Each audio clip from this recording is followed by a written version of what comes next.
Alright guys, Touch Grab back again today. Hope you're enjoying your Monday so far. Today we're going to recap the Toronto Home Series, the final tournament of the CDL regular season for the 2020 season. Unbelievable stuff, to be honest. Toronto become the third team to defend their own tournament, obviously following Atlanta FaZe on LAN earlier this season and then the New York event a couple of weeks ago.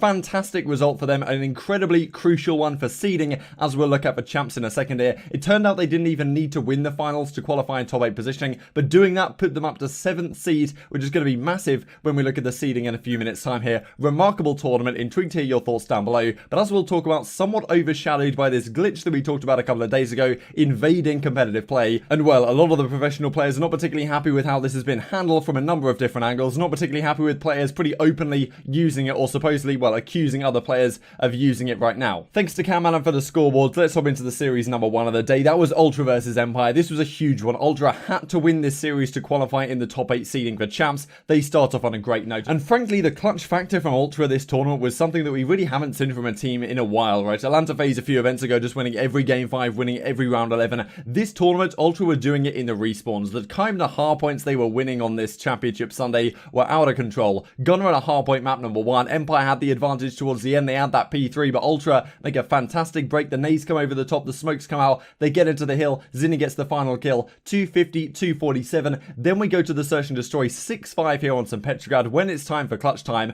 Ultra make it work once again. So incredible for, you know, a lot of young guys in this team. Definitely some veterans on there, and I guess the same on the Dallas Empire, to be honest. But yeah, incredible clutch factor from Ultra. Then they go into game 3, and honestly, this was a Hackney Yard domination, where I really thought that Ultra were going to be able to close this out in a swift 3-0. But Dallas Empire bounced back impressively, 196 to 123. Shotzzy goes off on this one, and honestly, he had a fantastic series, all things considered. Then we go back to St. Petrograd. Once again, Empire with the advantage, but Ultra 250, 244. Honestly, unbelievable hard points. And, you know, the fact that this series went down in only 4 maps, this was one of the best series, to be honest, we've seen this entire year. And Ultra honestly one-up it when we go to the grand finals in just a second. So, yes, Ultra win this, put the ball back in the court of OGLA. They had to then beat Atlanta FaZe to get to the point where they were going to be the top 8 seeds, because both these teams have now passed up Paris. So, you know, well, given that OGLA had passed Paris, that meant that Ultra were actually in the ascendancy after winning this series. Dallas can't make it work back-to-back, but they were very close in this one. But yeah, Ultra getting to this form is crazy, you know, creates so many storylines for champs, right? Given that we've got the Empire, we've got Florida Mutineers, we've got Chicago looking pretty strong at times, Atlanta FaZe, of course.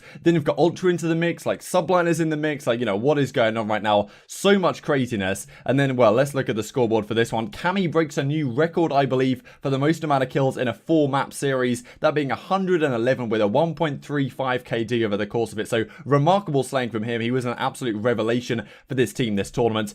But as Clayster says, genuinely curious which teams knew about the starts glitch that we talked about a couple of days ago and how long they have been using it. Ant got sniffed out, so that's Shotzzy on the P4 sneak on Petro because of it. So unfortunate. Hope they fix that before champs. Talks about it a little bit more on the Reddit here, saying like he has no idea whether pros are discussing this, whether it's an option that they get rid of it at champs or whatever the case may be. This is exactly what he's talking about. So this rotation over down here, you can see that Shotzzy's sneaking through right at the bottom, number 6, and he's in this corner. And supposedly he got called out on the radar because, well, someone died, brought up the start glitch, and they saw Shotzzy in this corner. Kind of looks like it, especially given the way they challenge this. Like, this guy just sprints out to die, and Bance gets the trade. So, yeah, I mean, certainly it kind of looked like, well, you know, they maybe didn't know it was there unless they were using the start glitch. That's certainly, well, the accusation. And as, well, Crimsix follows up with here, it isn't considered cheating because it's within the game and can't be enforced, according to Crimsix. Backpull in between dumpster and the wall.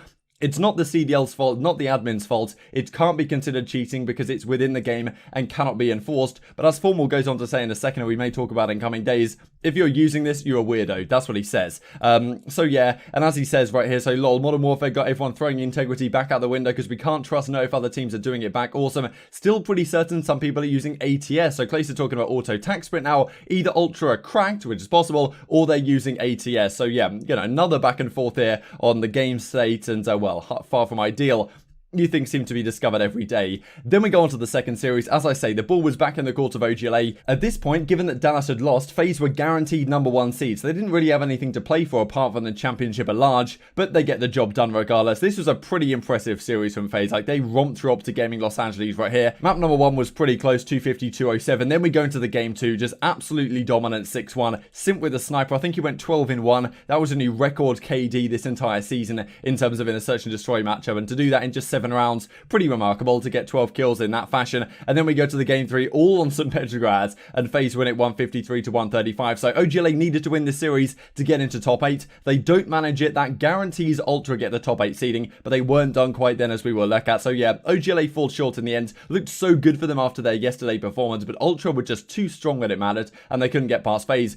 FaZe win this 3-0. Maniac actually with a 1.7 over the course of it. Simp with a 1.6. That search and destroy was absolutely something else. And yeah, OGLA couldn't get anything going at all. FaZe move on to the grand finals without losing a single map the entire tournament. And as Slasher says, GG's FaZe starting a losers bracket at champs in online Modern Warfare. On the bright side, only one more event until this nightmare is over. And as he says, I'm ready, get me on the show at Nameless. So talking about the CODcast, that could be coming very soon. As TJ says, oh man, what a garbage year it has been. However, let's talk about the grand finals. This one, Atlanta were on for the 12-0 tournament. Nothing really to play for too many of these teams. However, Toronto could move up to the 7th seed if they won. And guess what? They started off in an unbelievable fashion yet again. FaZe had the advantage in this one early on. Ultra bring it back. That P2, 250, 247. Couldn't believe what I was saying. How do they make this work yet again on this gun runner hardpoint and take the first map off FaZe the entire tournament? It goes to game 2 and FaZe just bounce back and they're like, you know what, our search and destroy is just way too strong here on Arkhov Peak. 6-0,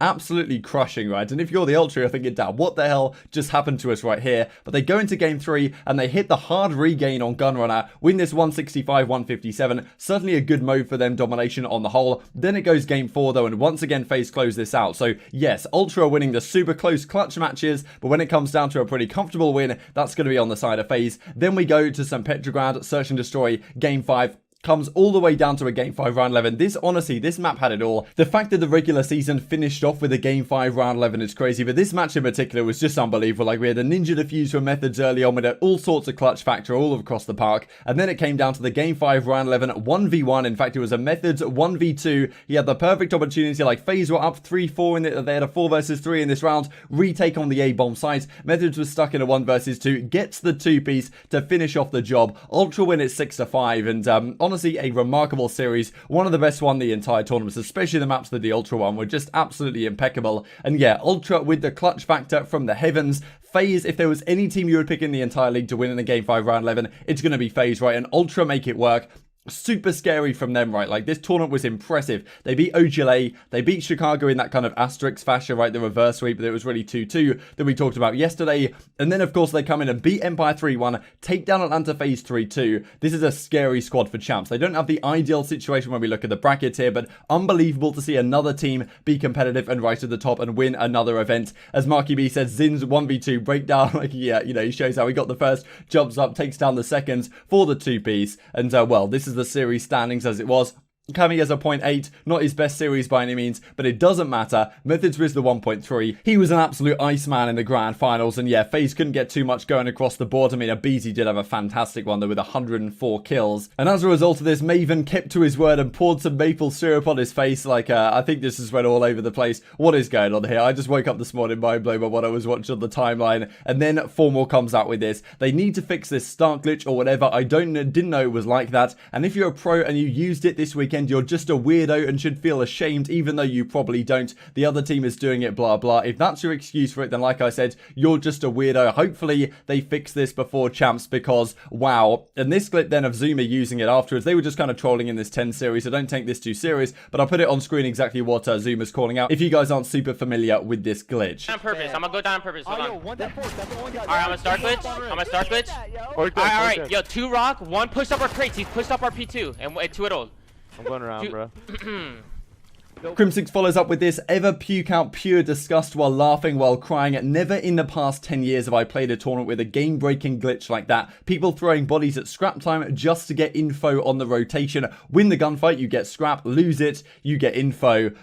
So true from Crimsix right now. And as Pharaoh says, got people out here calling Big Wake, so awakening a cheater, starting a witch hunt. Meanwhile, they're the ones actually cheating. Got my stomach feeling sickly. So yeah, Pharaoh isn't particularly happy with the situation right now, saying thing that people who are calling Awakening out for cheating are actually the ones using this, this start glitch in the kill cam that we just looked at. And as Ike says, my man Classic didn't have a Rampart this year, of course the weapon that he used on LG last year to take over that Fort Worth event, but he had a start button. You gotta tip it, a true innovator. And as Cam Allen says, these are the KDs for the tournament. Simp, Abizi, Awakening, Dominant. Methods had a great tournament as well on the whole. Priester right up there, Cammy MVP, and pretty much the usual suspects on there as well. This is how the final season looks then. So Atlanta FaZe take the first seed, Dallas in the second seed, Mutineers just get the better over Huntsman in terms of head-to-head to take the third and fourth seed, Subliners in fifth, Royal Ravens get the better of the Ultra in terms of head-to-head to take that sixth seed, Rocker move all the way down to eighth, OGLA finish in ninth, 10th is the Paris Legion after such a good previous weekend,